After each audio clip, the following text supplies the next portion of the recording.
Hi everyone. Today I'm going to talk about the golden cage of financial regulation.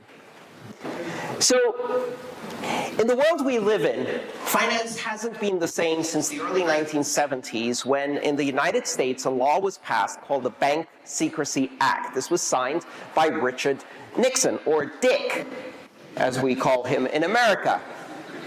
And that Dick signed this particular law, and what it required was that banks operate as a surveillance mechanism for the government.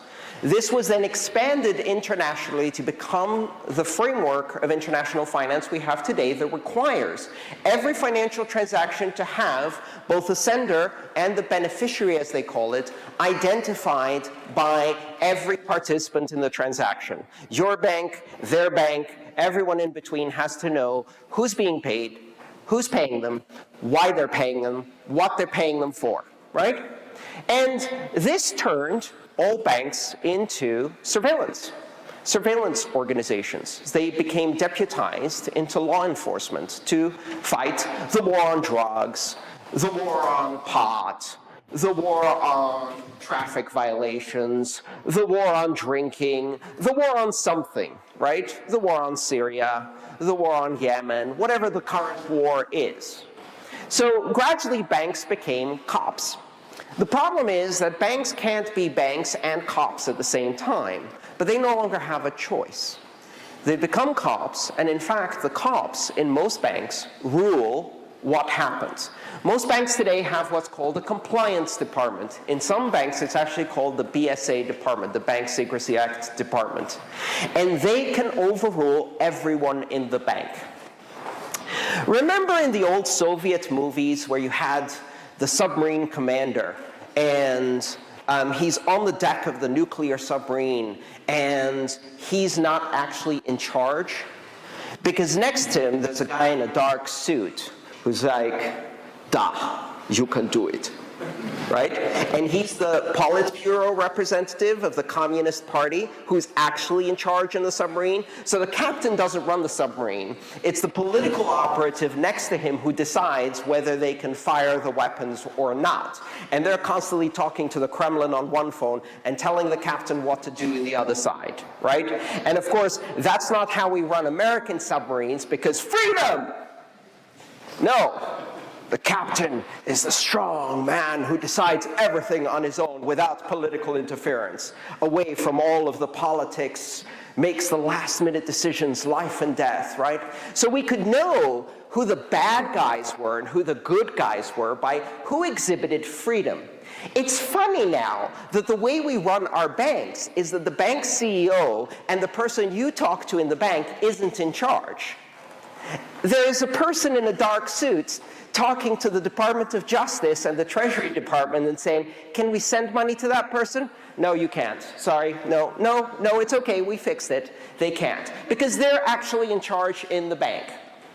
They're actually in charge. In fact, if you have a wire transfer sent to you, and that wire transfer gets stuck, and by stuck, I mean it doesn't get through to you for 7 months, let's say, as a random hypothetical example that happened to me, then what happens is they don't tell you why the wire is stuck. You call them up and you say, "Where's my wire transfer?" And they say, "We haven't received it." And then you go to the other party and you say, "You didn't send it." And they're like, "No, but I have a receipt." So you take the receipt and you go into your bank and they say, "I don't know, I haven't seen this." And eventually they figure out that the reason they haven't seen it is because the bank's security department is keeping them in the dark. They haven't told the customer service people that there is a wire transfer because they're not allowed to talk to them until the security problem has been resolved. This is how we run banks in the free world. I don't need to tell you how they run banks in the unfree world. Actually, I can. Exactly the same way. exactly the same way. Because one of the interesting things is that these regulations now become the basis for international settlement of transactions. And so if you don't play by the American banking rules, they cut you off from the American banking system.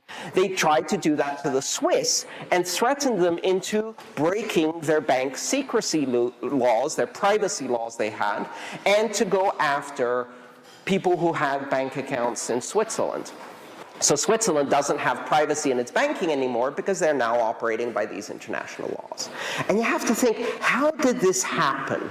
How did this happen? How did the banks allow themselves to become captured by political operatives, to become effectively police officers, or effectively have police officers that they pay to tell them what they can and can't do? And they do it against their own commercial interests. Let me give you an example. Right now, recently in fact, we legalized marijuana in Colorado and Washington and Oregon and California recreationally. Smoke till you drop, anytime you want. Anyone 21 or older, walk into a shop, smoke as much as you want.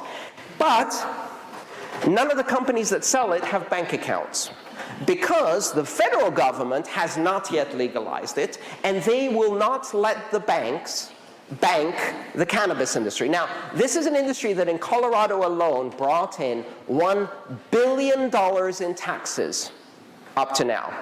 That's in 2 years.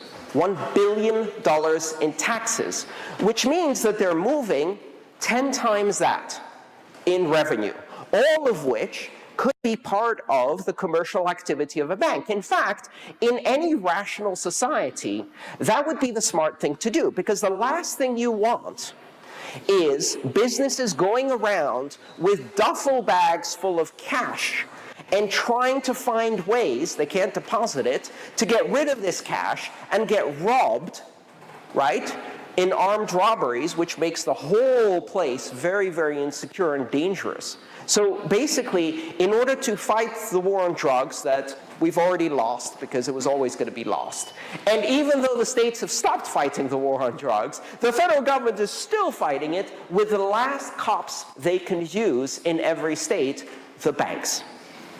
It's insanity. And that's how it works. And this happens all over the place. The same thing is happening to sex workers. The same thing is happening to gambling organizations. The same thing is happening to gun merchants in the United States. And you may not like one, the other, or all of these categories. But many of these activities are perfectly legal activities. So banks are being prevented from participating in perfectly legal activities by policy that is set at some level in the Department of Justice, not by law. They can say, we don't want you banking this type of organization, even if they're engaging in legal activities. So basically, they're passing secret laws. They're passing laws that are not subject to the legislature, that they don't have to have a vote, that are not subject to democracy. They're ruling by fiat. How did the banks get into a situation where they have to deny customers, even good customers, even secure customers, because they have become cops? It all started in a very simple way. It started by demonizing specific segments of society in order to find an evil cartel, evil organization, evil someone. They said, well, you can't give banking to evil people. Forget the fact that for 20,000 years, evil people could use money perfectly well just by using cash, the original anonymous peer-to-peer currency, and civilization did not destroy itself, right?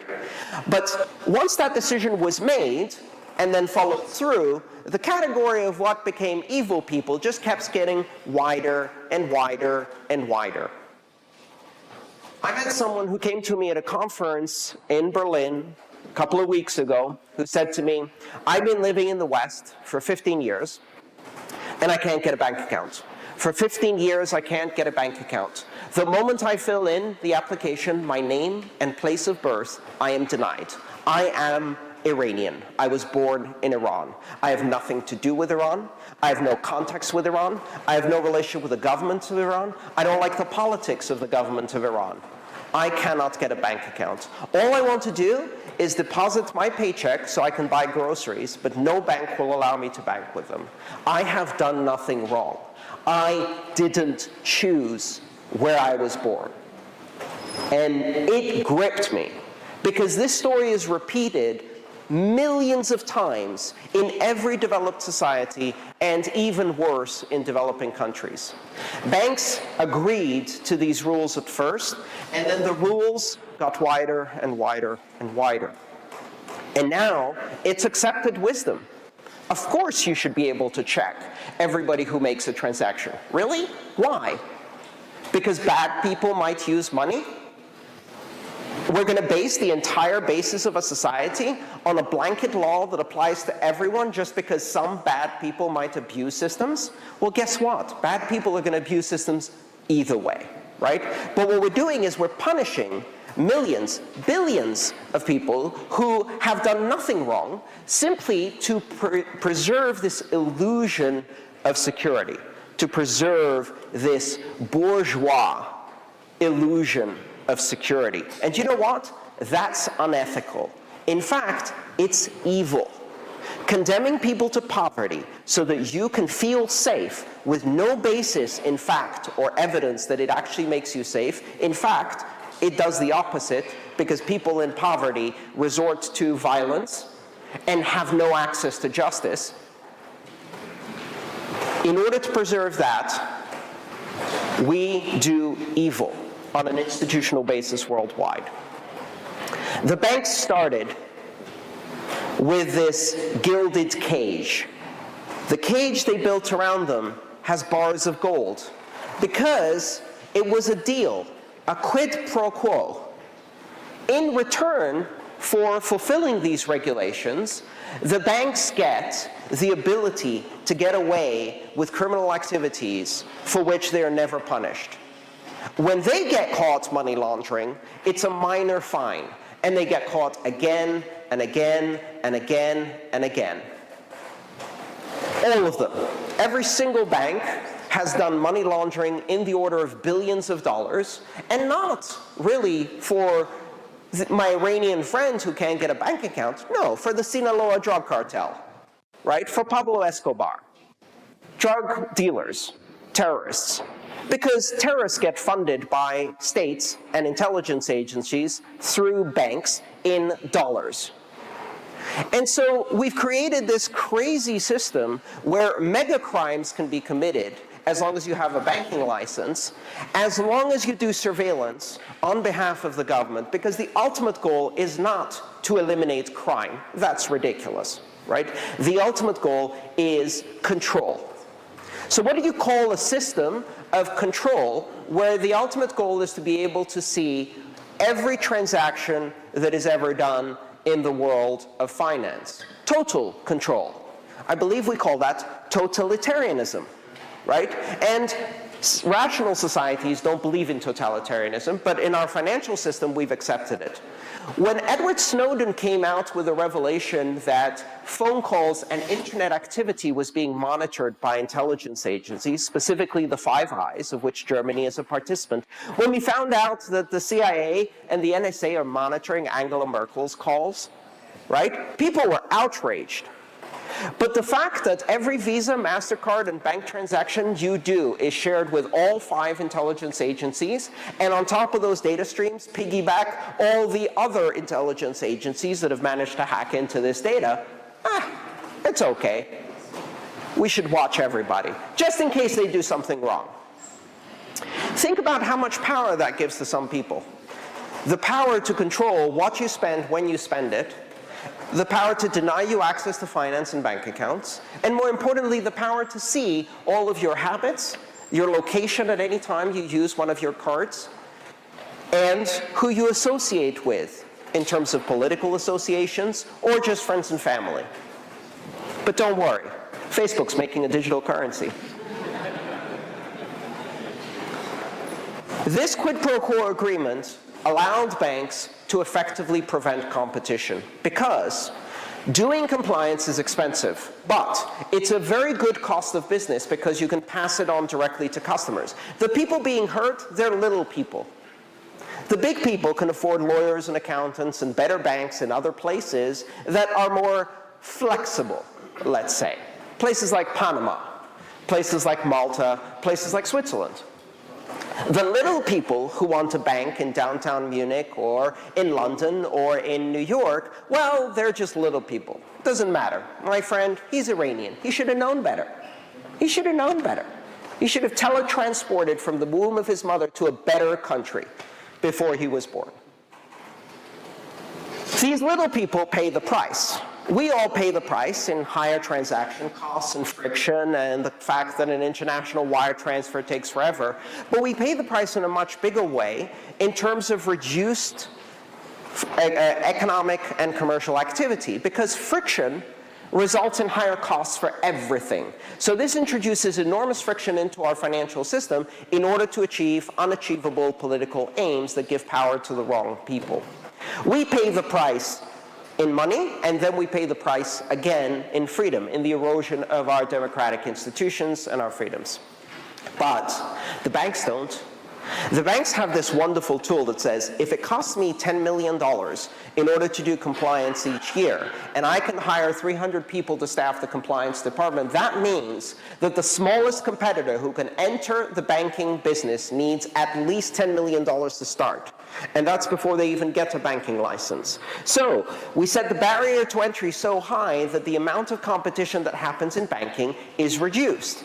As a result, the big banks are able to be more efficient than the smaller banks, because that $10 million in compliance costs is a smaller percentage of their revenue than all of the small banks. The small banks struggle, and then they get bought by the bigger banks, or they join forces and they merge together, and then they get bought by the bigger banks, and then they become medium banks, and then they get bought by the bigger banks, and then the big banks buy the bigger banks, and the bigger banks buy the bigger banks, and the bigger banks buy the bigger banks, and then we have 6 banks.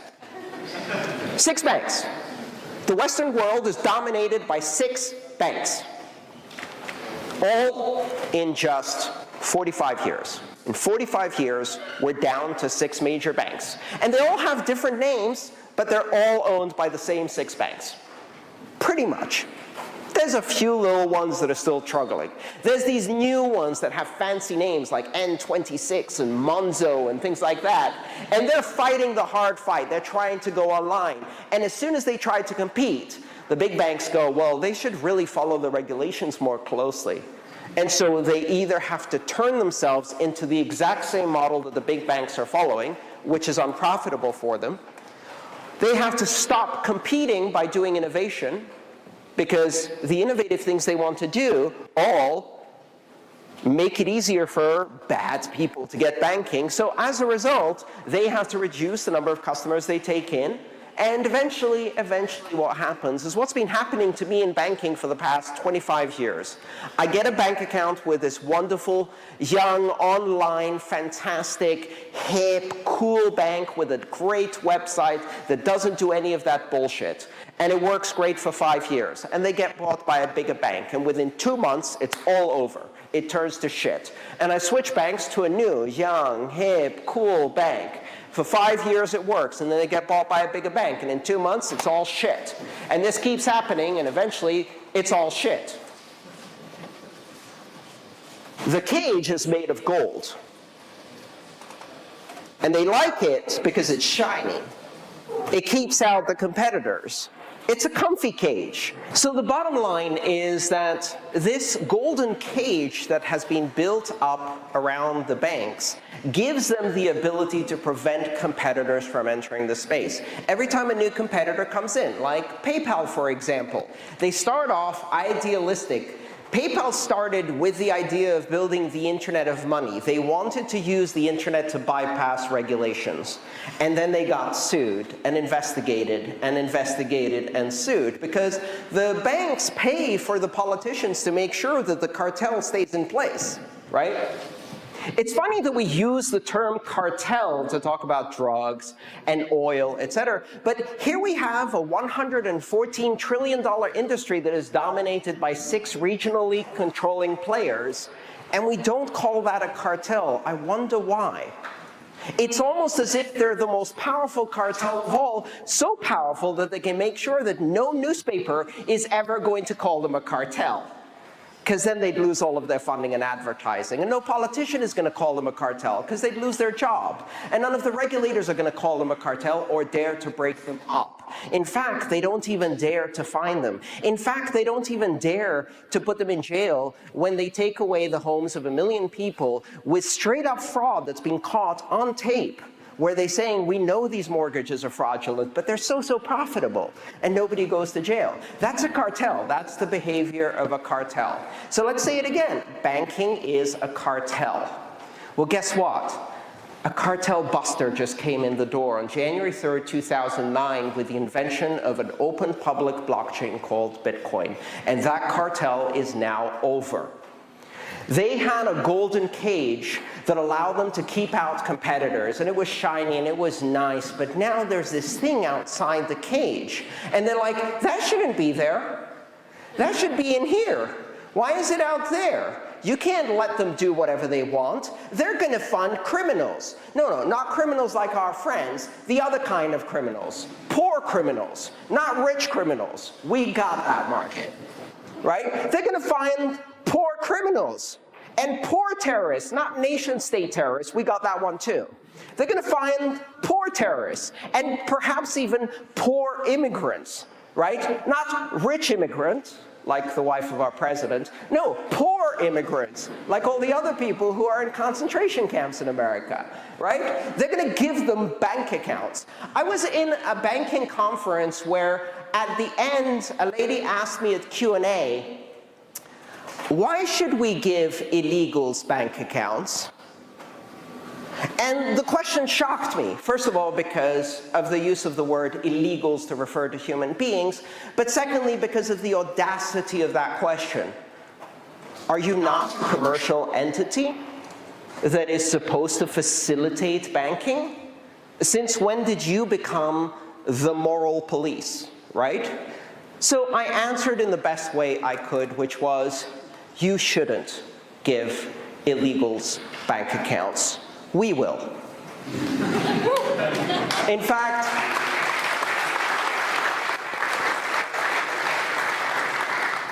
we'll give them banks on their smartphone where they're the CEO so they can compete with you.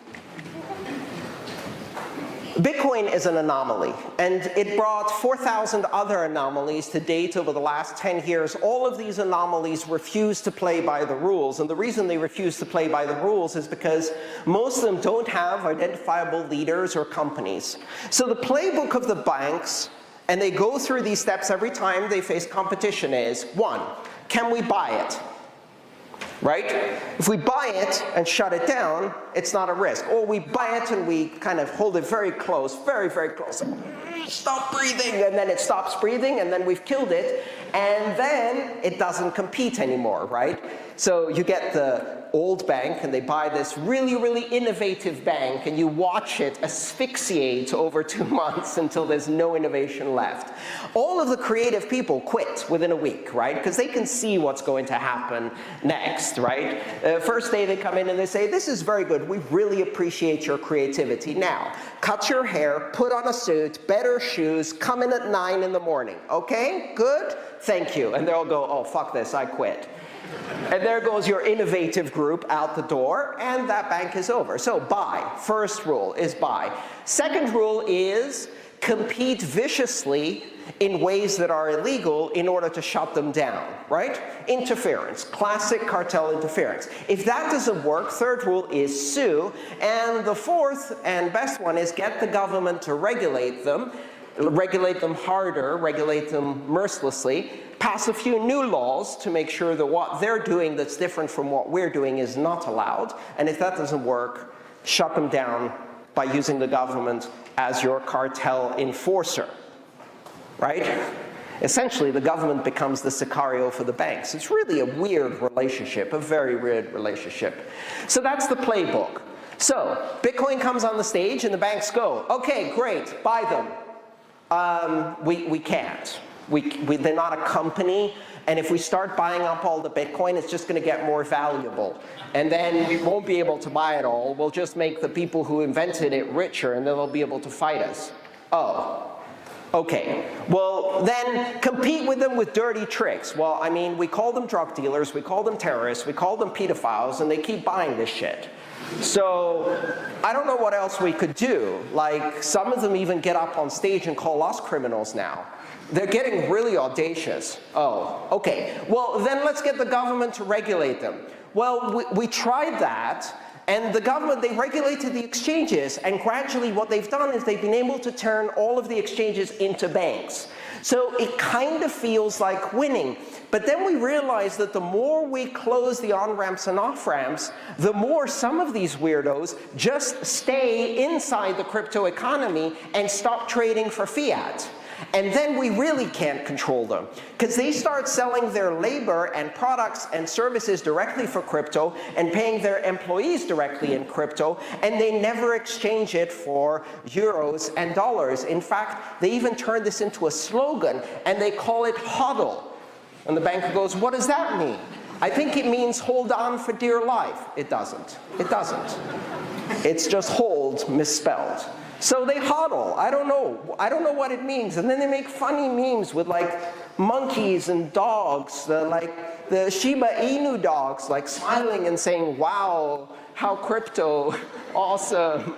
And I don't understand any of it. So what we did was we tried to sell the currency suddenly to crash it. And it crashed, but some of them just held, and then it goes up again. And we've done that 8 times, and that didn't work. Okay, so make the government sue them. I mean, we've already put a whole bunch of them in jail. All of the ones who tell us what their name is, we put them in jail. But other than that, there's all of these other people who have it, and we don't know who they are because they don't touch the banking system, so we can't really put them in jail. Just shut the thing down. Well, we can't. Here's the thing. This is really frustrating, and it's fundamentally unfair, and I really feel for the bankers, because it was so nice inside that golden cage, and they really wanted to invite everybody into this nice regulatory cartel. But this rogue organization is really ruining the game, right? This has been a very profitable game, but this rogue organization that is really a disorganization is ruining the game, and that's fundamentally unfair.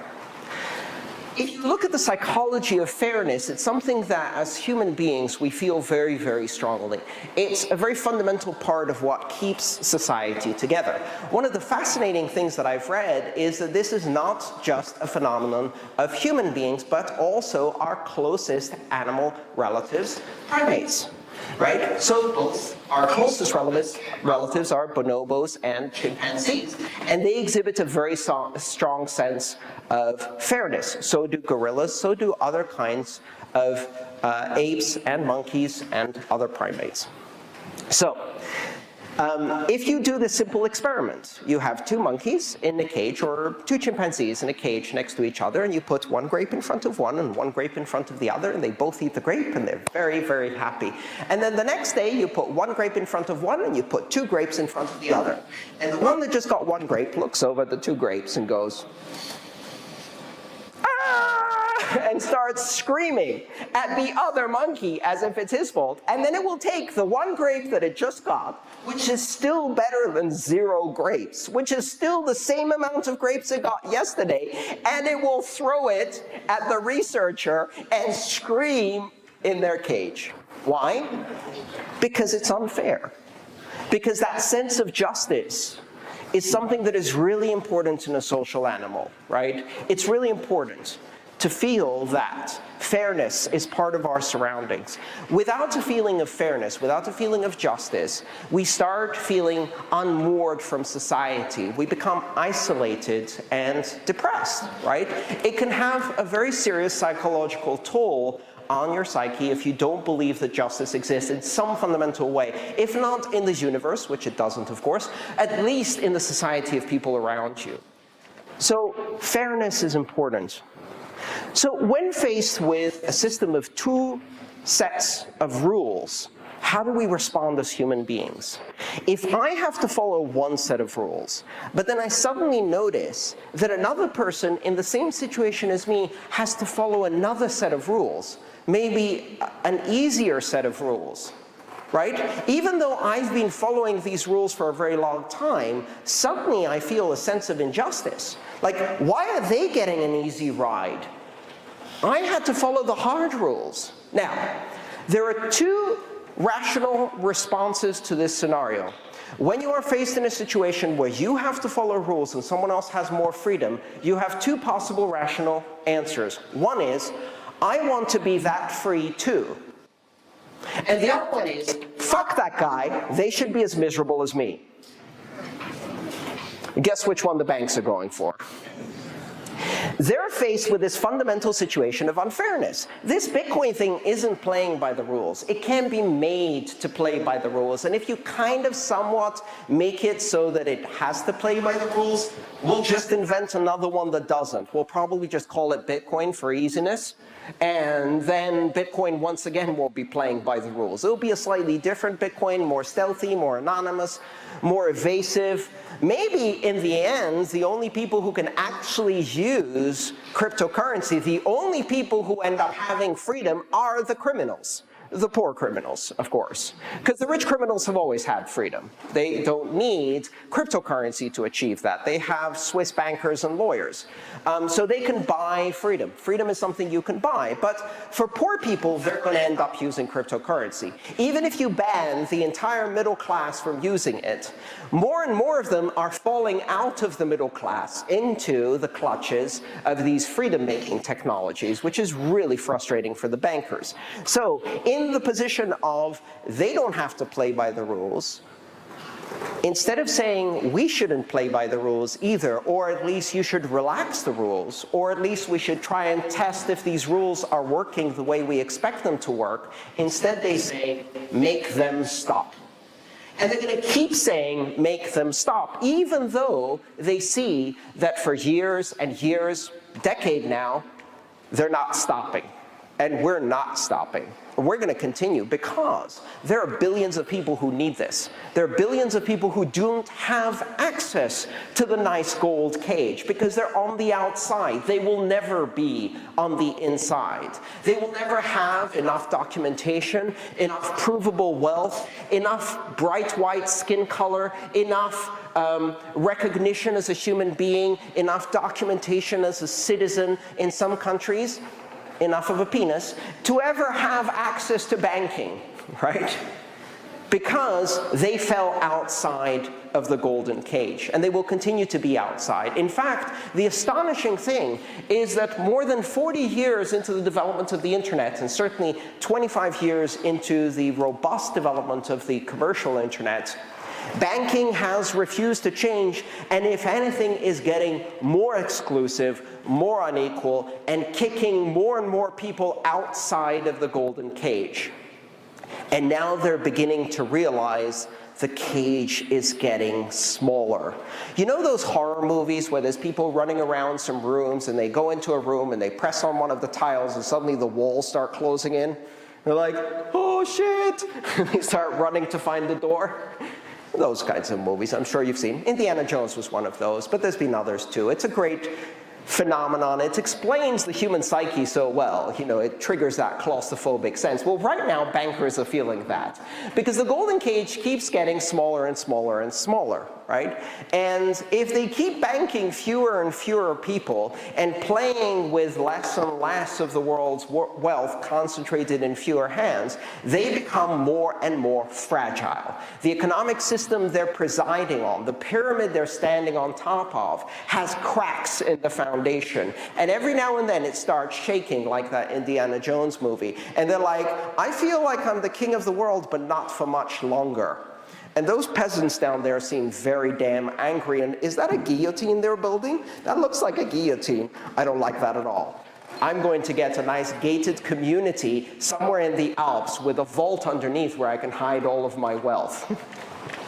That's the world we now live in. We're beginning to go into this stage where we're going to have people getting behind higher and higher and higher walls in smaller and smaller and smaller compounds to escape the fate of everybody who's outside the golden cage. Well, I have news for you. It's really nice out here. You should try it. Outside the golden cage, we have freedom, we have sovereignty, we have monetary independence, we have control of our own